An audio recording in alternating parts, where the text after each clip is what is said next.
Are you struggling to lose weight and burn away all those stubborn belly fats?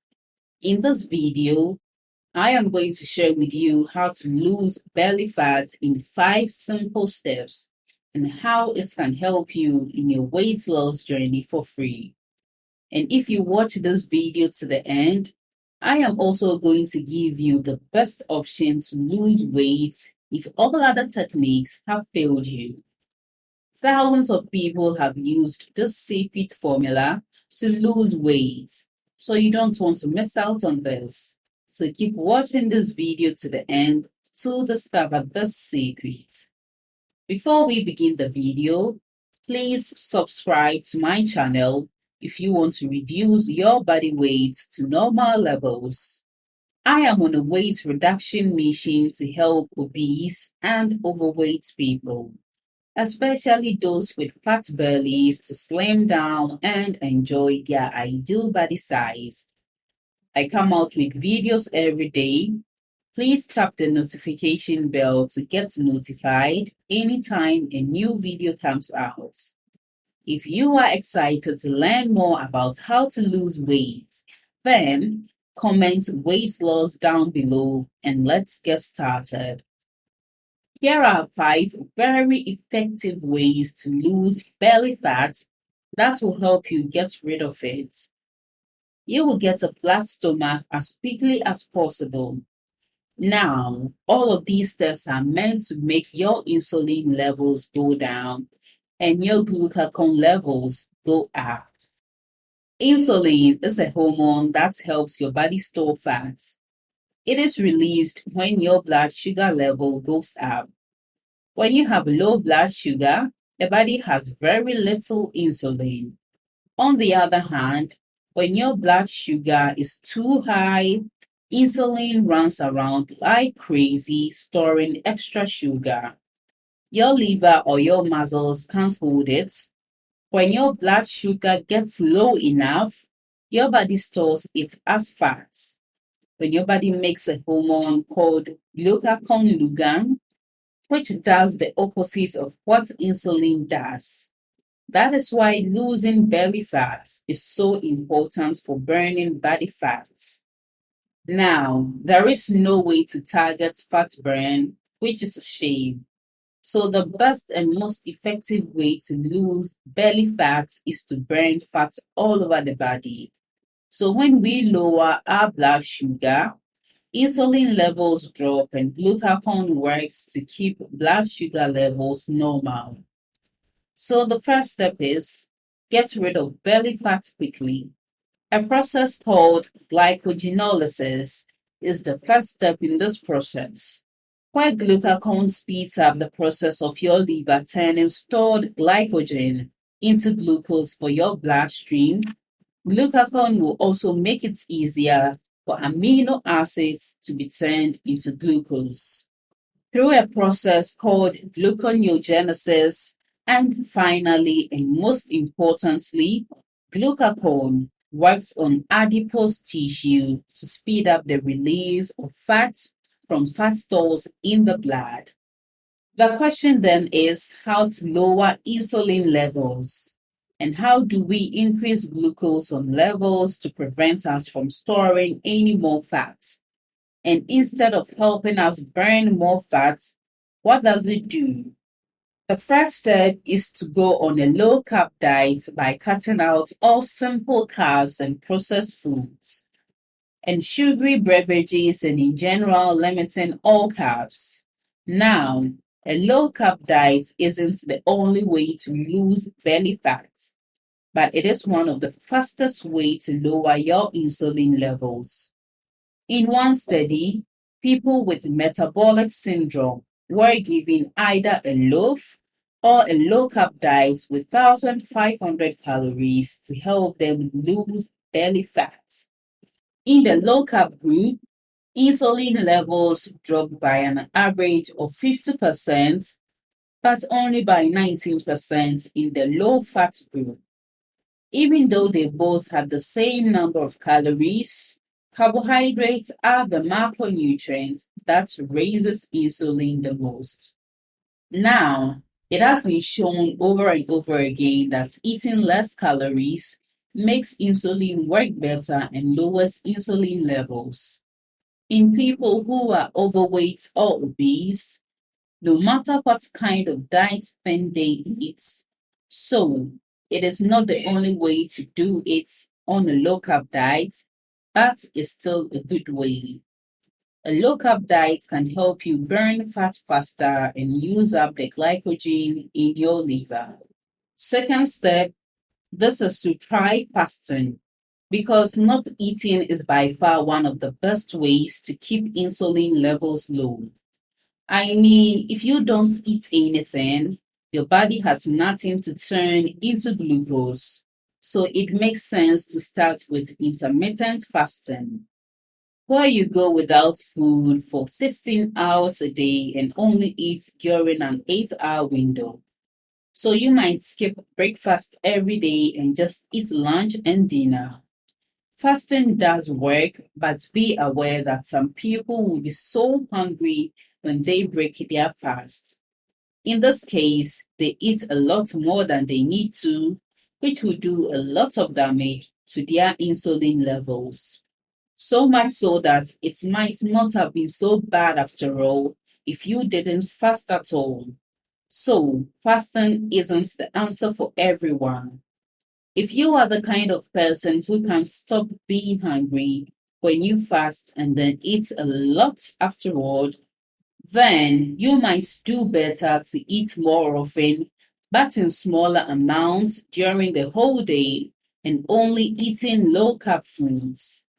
I said though that I would definitely try it because nothing else can lower your insulin levels than going without food for a while.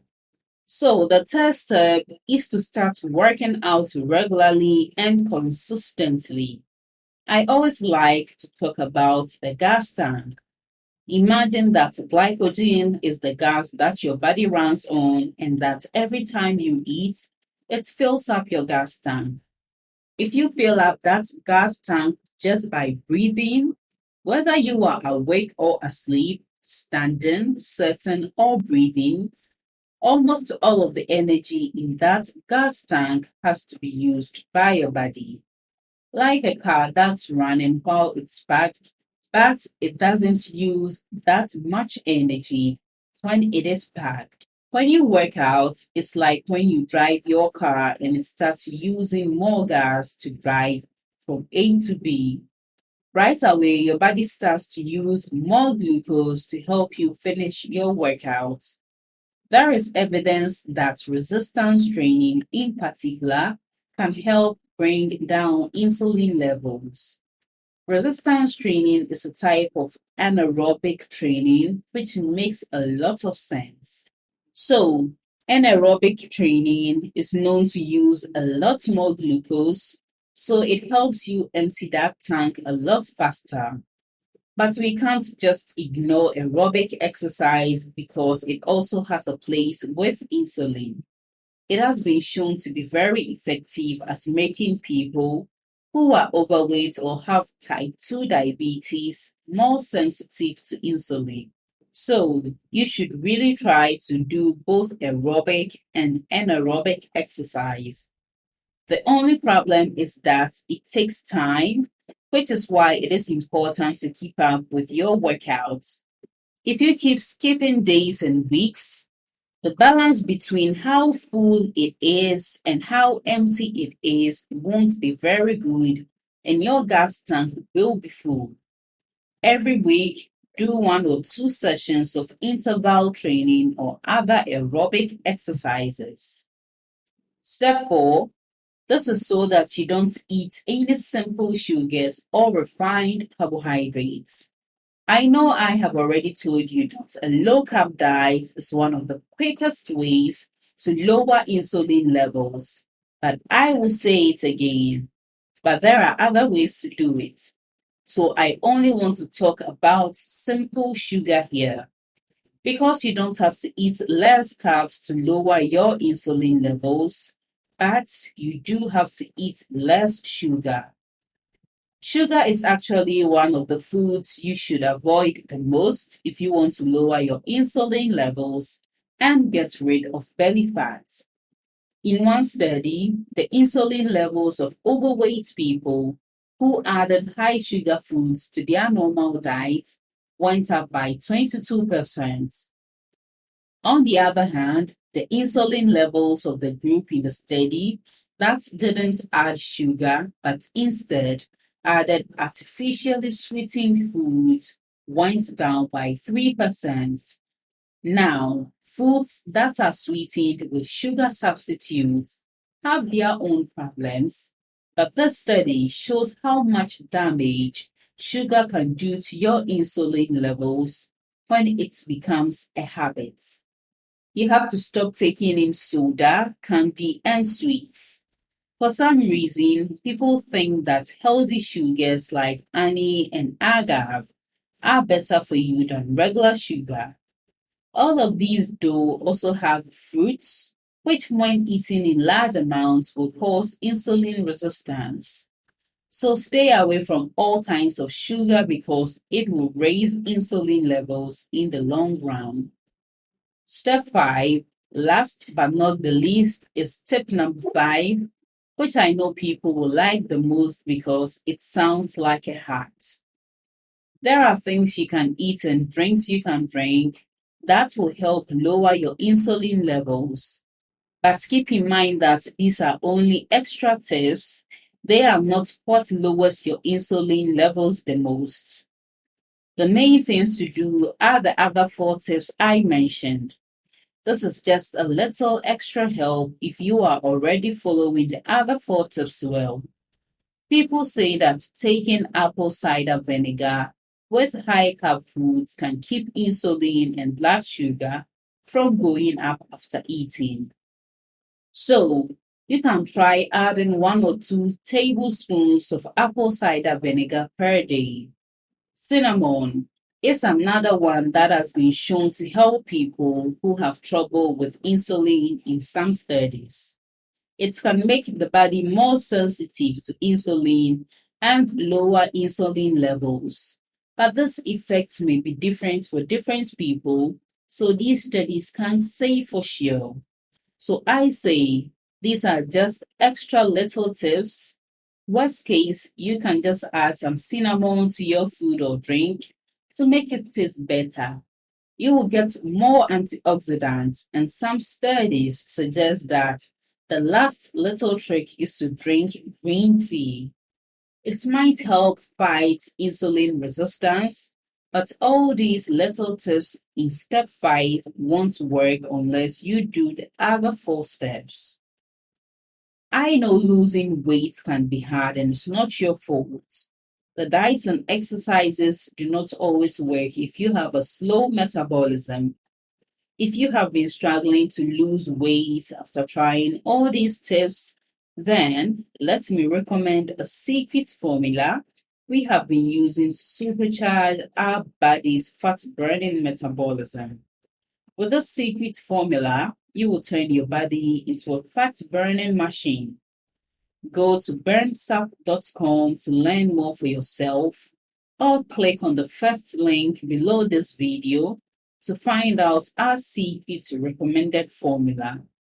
If you found any value in the video and you would like to learn more, please subscribe to my channel.